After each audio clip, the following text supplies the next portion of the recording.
तो अब हमें निकालनी है विद्युत ध्रुव के कारण इसकी अक्ष पर विद्युत क्षेत्र की तीव्रता। ठीक है, तो विद्युत ध्रुव क्या होता है ये हमने देख लिया, आसान है मत प्लीज। ठीक है, हमें विद्युत ध्रुव के कारण इसकी अक्ष पर विद्युत क्षेत्र की तीव्रता ज्ञात है। तो हमने ये देख लिया कि विद्युत ध्रुव क्या होता है। ठीक है, यानी ऐसे दो आवेश जो परमाणु में कैसे हो लेकिन प्रकृति में कैसे हो, और दोनों आवेश अल्प दूरी पे क्या हो, स्थित हैं। तो आवेशों के ऐसे युग्मों को हम बोलते हैं विद्युत ध्रुव। क्या बोला जाता है, विद्युत ध्रुव। ठीक है, यानी ऐसे दो आवेश जो परमाणु में कैसे हो समान, प्रकृति में कैसे हो विपरीत, और दोनों आवेश अल्प दूरी पे स्थित हो, तो आवेशों के ऐसे युग्म को, आवेशों के ऐसे जोड़े को हम क्या बोलेंगे, विद्युत ध्रुव। इसके बाद हमने पढ़ा था विद्युत ध्रुव आघूर्ण। ठीक है, विद्युत ध्रुव आघूर्ण क्या होता है कि विद्युत ध्रुव के किसी एक आवेश का क्या ले लो, परमाणु, किसी एक आवेश का क्या ले लो, परमाणु, और उनके बीच के जो विस्थापन है उसका उसके साथ क्या कर दो, मल्टीप्लाई, तो हमें क्या प्राप्त होगा, विद्युत ध्रुव आघूर्ण। विद्युत ध्रुव आघूर्ण जो है वो सदिश राशि है। कैसी राशि है, सदिश, और इसकी जो दिशा होती है वो ऋणावेश से किधर होगी,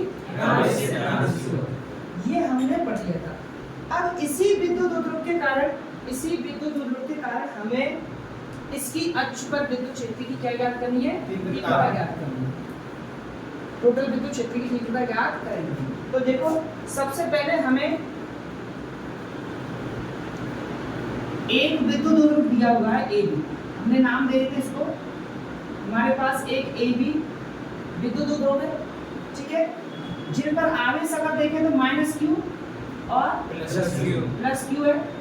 इनके बीच की अगर दूरी देखें तो इनके बीच की दूरी कितनी है, 2 है। इनकी बीच की दूरी क्या हो जाएगी, 2 है।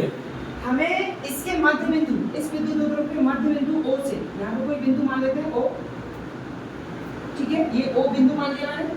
तो हमें इस विद्युत ध्रुव के मध्य बिंदु O से इसकी अक्ष पर, कहां पर, अक्ष पर r दूरी पर स्थित, कितनी दूरी पर स्थित, r दूरी पर स्थित। तो हम यहाँ से O से r दूरी पर स्थित एक बिंदु P ले लेते हैं। क्या ले लेते हैं, P ले लेते हैं। तो हमें इसके मध्य बिंदु O से r दूरी पर स्थित बिंदु P पर विद्युत क्षेत्र की तीव्रता ज्ञात कर लेंगे। अब देखो अगर अक्ष की बात की जाए तो अक्ष इधर भी हो सकता है और इधर भी हो सकता है। अगली बात समझ में। तो हमने इसके मध्य बिंदु O से P बिंदु पे विद्युत क्षेत्र की क्या ज्ञात करनी है, तीव्रता ज्ञात करनी है। अब इसके लिए हम देखते हैं कि अगर मान के चलो कोई Q आवेश है, क्या है, Q आवेश है, और हमें इससे r दूरी पर स्थित बिंदु P पर विद्युत क्षेत्र की तीव्रता ज्ञात करें, तो बिंदु आवेश के कारण r दूरी पर जो विद्युत क्षेत्र की तीव्रता होती है वो होती है तुम्हारी kq/r²। ये हम पहले ज्ञात कर चुके हैं। आगे बात समझ में। किसी भी आवेश से r दूरी पर अगर हमें विद्युत क्षेत्र की तीव्रता चाहिए तो हमारे पास उसका फॉर्मूला होता है E = kq/r²। तो यही फॉर्मूला अपन यहाँ पे यूज करने वाले हैं। सबसे पहले अगर देखें तो -q आवेश के कारण P बिंदु पे क्या ज्ञात कर लेंगे, विद्युत क्षेत्र की तीव्रता, +q आवेश के कारण P बिंदु पे क्या ज्ञात कर लेंगे, विद्युत क्षेत्र की तीव्रता। विद्युत क्षेत्र जो होता है वो कैसी राशि है, सदिश राशि। दोनों आवेशों के कारण P बिंदु पे विद्युत क्षेत्र की तीव्रता ज्ञात करेंगे अलग अलग, और टोटल निकालने के लिए, कुल विद्युत क्षेत्र निकालने के लिए, तीव्रता निकालने के लिए दोनों का हम क्या करेंगे, सदिश, यानी दिशा सहित जोड़ेंगे। आगे बात समझ में। अब देखो -q आवेश के कारण अगर P बिंदु पर विद्युत क्षेत्र की तीव्रता चाहिए तो ये वाला फॉर्मूला तभी लगा पाएंगे तो तब तुमको यहाँ से यहाँ तक की क्या चाहिए, दूरी। भाई दूरी होगी तो kq/r²। ऐसे +q आवेश के कारण P बिंदु पर विद्युत क्षेत्र की तीव्रता निकालेंगे तो यहाँ से यहाँ तक की क्या चाहिए, दूरी चाहिए, तभी तुम ये फॉर्मूला लगा पाएंगे। आगे बात समझना। अब इधर देखो A से O तक अगर अपन देखें तो देखो A से B तक कितनी दूरी है, 2a है। O क्या है, मध्य बिंदु। तो इसका मतलब अगर हम देखें तो A से O तक जो दूरी होगी, A से अगर A से O तक दूरी देखें तो वो कितनी होगी, a, और O से B तक दूरी देखें तो वो भी क्या क्या होगी ए होगी कि नहीं होगी, क्योंकि ओ जो है वो ए बी का क्या है मध्य बिंदु। अब इधर देखेंगे ए से ओ तक दूरी कितनी है ए, और ओ से पी तक दूरी कितनी है आर, तो ए से लेके पी तक दूरी क्या हो जाएगी आर प्लस ए या ए प्लस आर। आगे बात समझ में भाई, ए से ओ तक दूरी कितनी है ए, ओ से पी तक दूरी कितनी है आर, तो ए से पी तक दूरी कितनी होगी आर प्लस ए, कितनी दूरी हो जाएगी आर प्लस ए। तो मैं इसको लिख सकता हूँ आर प्लस ए, कोई दिक्कत ठीक है, यानी माइनस टू आर एस की पी तक दूरी जो है वो कितनी है आर प्लस ए। ऐसे ही अगर हम यहाँ पे देखें प्लस क्यू आर एस की दूरी निकाले पी बिंदु से, तो देखो ओ से पी तक दूरी कितनी है आर, और ओ से बी तक दूरी कितनी है ए, तो ओ से पी तक आर है और मुझे यहाँ तक दूरी चाहिए, तो यहाँ से यहाँ तक दूरी कितनी है आर, और यहाँ से यहाँ तक दूरी कितनी है ए, तो पूरी दूरी में से ओ से पी तक दूरी कितनी है आर, तो आर में से अगर ए को हम घटा देंगे तो हमें क्या मिल जाएगी, ये दूरी मिलेगी नहीं मिलेगी। तो इसका मतलब ये है कि अगर हम बात करें तो प्लस क्यू आर एस की जो दूरी होगी वो होगी हमारी आर माइनस ए। आगे बात समझ में कि नहीं आई, इतना समझ में आ गया, इतना समझ में आ गया तो उसके बाद इसमें कुछ भी नहीं है, कैलकुलेशन है बस। देखो माइनस क्यू आर एस की कारण पी बिंदु बिंदु क्षेत्रीय तीव्रता निकालेंगे के Q upon R square, plus Q R S की कारण पी बिंदु बिंदु क्षेत्रीय तीव्रता निकालेंगे वही फॉर्मूला के क्यू अपॉन आर स्क्वायर, दोनों के कारण निकाल के कुल बिंदु क्षेत्रीय तीव्रता निकालने के लिए क्या करेंगे हम सदिश, क्या करेंगे सदिश। आगे बात समझ में, तो देखो सबसे पहले हम निकालेंगे माइनस क्यू आर एस के कारण भी निकाल सकते हो और प्लस क्यू आर एस कैसे भी निकालो, तो माइनस क्यू आर एस के कारण आर एस के कारण पी बिंदु पर विद्युत क्षेत्र की तीव्रता,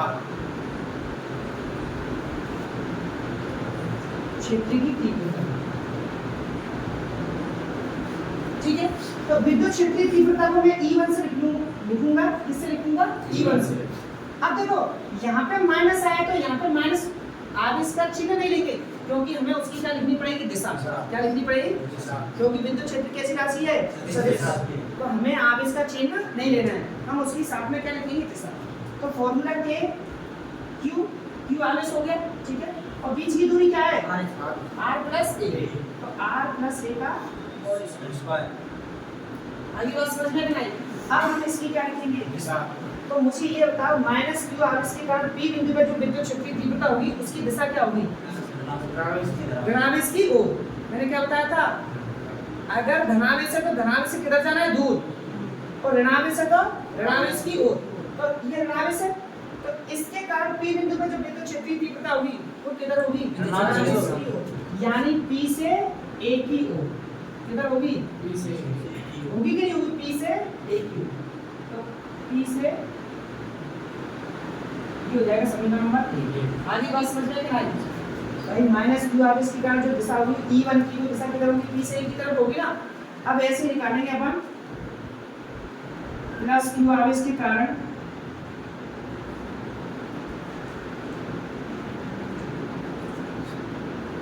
पी बिंदु पर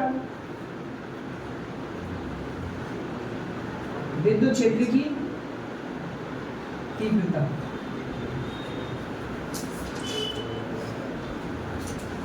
विद्युत क्षेत्र की तीव्रता, तो इसको अपन किससे लिखना है E2 से, तो फॉर्मूला तो वही है K upon R square, R तो Q है और बीच की दूरी यहाँ पे क्या हो जाएगी R माइनस A का स्क्वायर,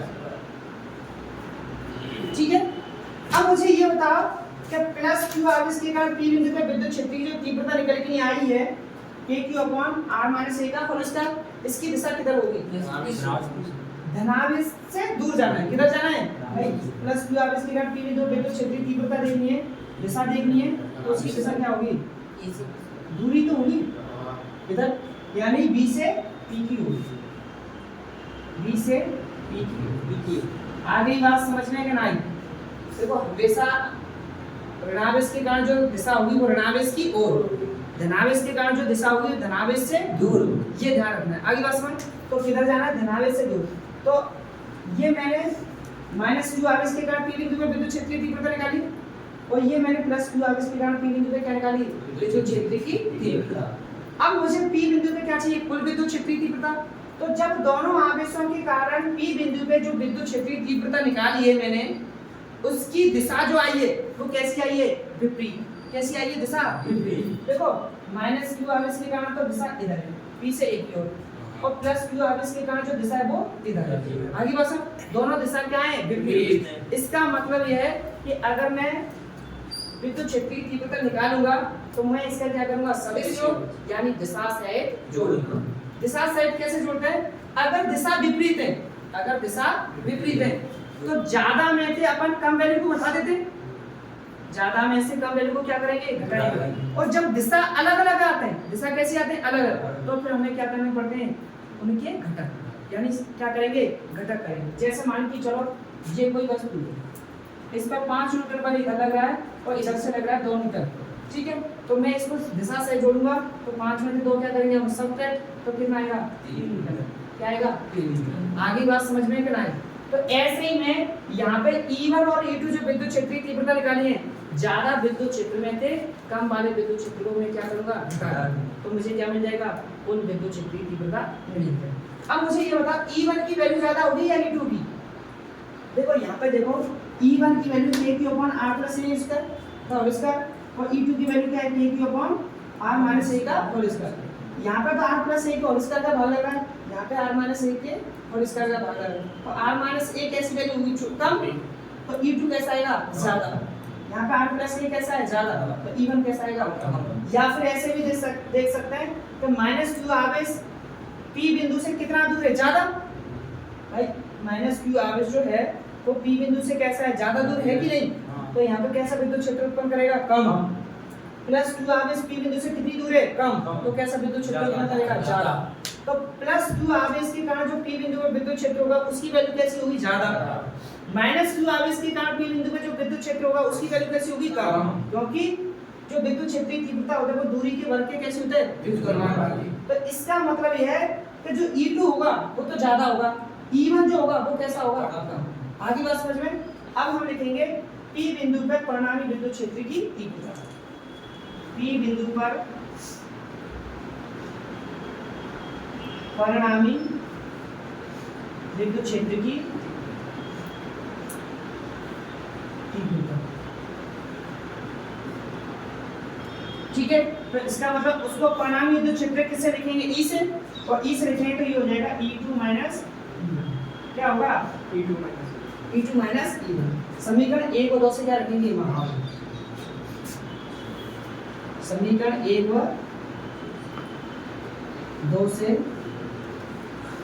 मान रखने पर, समीकरण 1 और 2 से क्या रखेंगे, मान रखेंगे, ठीक है।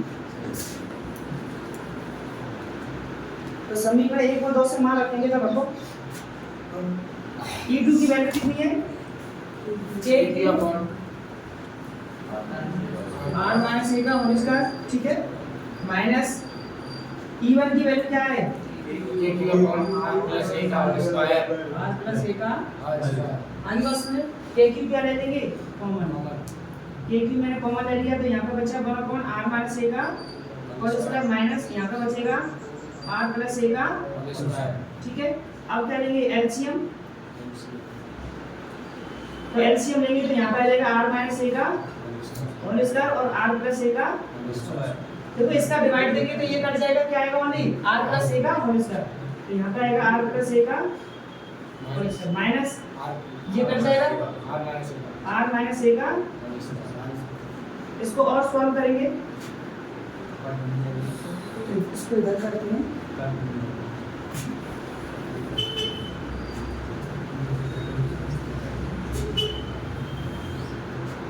तो ये आएगा तुम्हारा E = KQ। देखो एक बार माइनस में एक बार प्लस में, तो क्या ऐसे a - b ब्रैकेट में a + b, तो a² - b इसका लिख सकते हैं। तो इसको मैं लिख सकता हूँ r² - a² का होल स्क्वायर, स्क्वायर तो लग रहा है होल स्क्वायर, तो ये r - a ये r + a, तो अंदर क्या हो जाएगा, r² - a², और इसको मैं खोल लूँ तो ये हो जाएगा r² + a² + 2r माइनस, देखो यहाँ पे खोलेंगे तो जैसी ब्रैकेट उठाएंगे तो अंदर के साइन का होगा चेंज, या फिर बाद में चेंज कर सकते हैं R square plus square minus 2r, यही तो आएगा।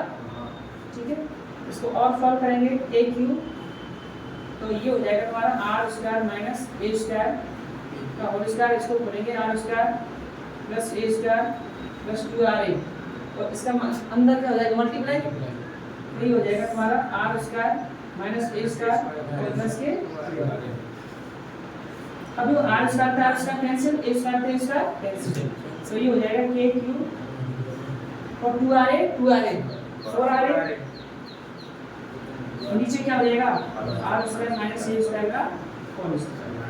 अब देखो यहाँ पे एक कंडीशन लगाते हैं, यहाँ पे क्या लगाएंगे एक कंडीशन, देखो आर जो है वो ओ से पी तक की दूरी है, आर जो है वो ओ से पी तक की दूरी है।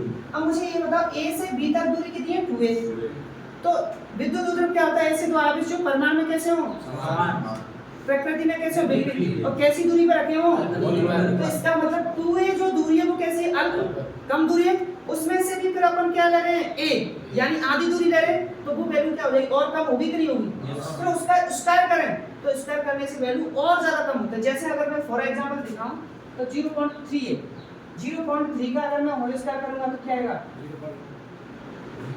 0.3 का स्क्वायर करेंगे तो क्या आएगा, ये आएगा 0.09, आएगा कि नहीं आएगा, आएगा ना। अब मुझे ये बताइए ये वैल्यू बढ़ी है कि ये वैल्यू बढ़ी है, 0.0, इसका मतलब होल स्क्वायर किया तो वैल्यू क्या होगी और कम होगी, क्या हो गई, तो ऐसे a जो है वो क्या है पहले से ही कम है, फिर उसका क्या हो रहा है स्क्वायर, तो वैल्यू क्या हो जाएगी और कम। इसका मतलब r जो है वो a की तुलना में कैसा है बहुत ज्यादा, r जो है वो a की तुलना में बहुत ज्यादा है, इसीलिए हम r square minus a square को लगभग क्या लिख सकते हैं r स्क्वायर लिख सकते हैं, क्या लिख सकते हैं r स्क्वायर, क्योंकि r जो है वो ग्रेटर देन है a यानी a की तुलना में बहुत ज्यादा, इसीलिए r स्क्वायर में से स्क्वायर घटाएं तो उस पर कोई फर्क नहीं पड़ेगा। तो मैं इसको फिर क्या लिख सकता हूं a क्यू, और ये आ जाएगा ऊपर 4ra और नीचे क्या आएगा r स्क्वायर वाले से स्क्वायर r स्क्वायर, और ये स्क्वायर पहले से तो क्या आ जाएगा r4। अरे आई बात समझ में कि नहीं आई, r square minus c square r square, फिर दो घाती लग रही है तो 2 into 2 करें तो क्या हो जाएगा r4, आ गई ना बात समझ में, एक आते एक r तो k q और ये आएगा तुम्हारा 2 into 2a, ये मैंने इस तरीके से लिखा भाई 4a तो बचा ऊपर, उसको मैं 2 into 2a लिख सकता हूं, और नीचे क्या बचेगा r, क्या बचेगा r। अब मुझे ये बता q तो ये रहा और 2a ये रहा, q into 2a क्या होता है p, क्या होता है p, अभी पढ़ा था ना q into 2a क्या होता है p, यानी विद्युत ध्रुव r, तो q ये रहा 2a रहा, इसकी जगह क्या लिख सकते हैं p, तो इस 2 को तो मैं आगे लिख रहा हूं और k को यहीं पे, और q into 2a की जगह लिखेंगे p, तो ये हो जाएगा नीचे r, तो ये क्या आ जाएगी विद्युत ध्रुव के कारण इसकी अक्ष पर विद्युत क्षेत्र की तीव्रता, यानी E = 2kT/r। आई बात समझ में है कि नहीं आई, बताओ समझ में आ गया। कैलकुलेशन है, कुछ भी नहीं करना है तुम्हें, बस क्या करना है, यानी हमें विद्युत ध्रुव के कारण इसकी अक्ष पे क्या निकालनी है विद्युत क्षेत्रीय तीव्रता। तो सबसे पहले एक आवेश के कारण उस बिंदु पे विद्युत क्षेत्रीय तीव्रता निकालो, दूसरे आवेश के कारण p बिंदु पे विद्युत क्षेत्रीय तीव्रता निकालो, दोनों के कारण निकाल के उनका क्या कर देंगे सदिश योग, यानी कुल विद्युत क्षेत्रीय तीव्रता निकालने के लिए क्या करेंगे सदिश योग करेंगे। सदिश योग करने का मतलब होता है दिशा सहित जोड़ेंगे, और दिशा सहित जोड़ेंगे तो उसके बाद हमें क्या मिल जाएगी कुल विद्युत क्षेत्र की तीव्रता। आगे बात समझो, बस कैलकुलेशन करनी, इसमें एक बात का ये ध्यान रखना है, तब विद्युत क्षेत्र की जब तीव्रता निकालेंगे तो हमें आवेश का चिन्ह नहीं लेना है, हमें आवेश का क्या लेना है परिमाण, क्योंकि विद्युत क्षेत्र की जब तीव्रता निकालेंगे तो हम उसकी क्या लिखेंगे दिशा, ठीक है, चिन्ह से हमें कोई मतलब नहीं। आगे बात समझो, क्योंकि यहाँ पे अपन क्या लिख रहे हैं दिशा, और बाकी की हमें क्या करनी है कैलकुलेशन करनी है। एक बार घर पे जाके प्रैक्टिस करोगे तो चीजें अपने आप क्लियर हो जाएंगी, पहले समझेंगे इसको, ठीक है, समझ के अच्छे से, ठीक है, फिर उसकी प्रैक्टिस करेंगे, देख लेके क्या करनी है प्रैक्टिस, ठीक है। नीचे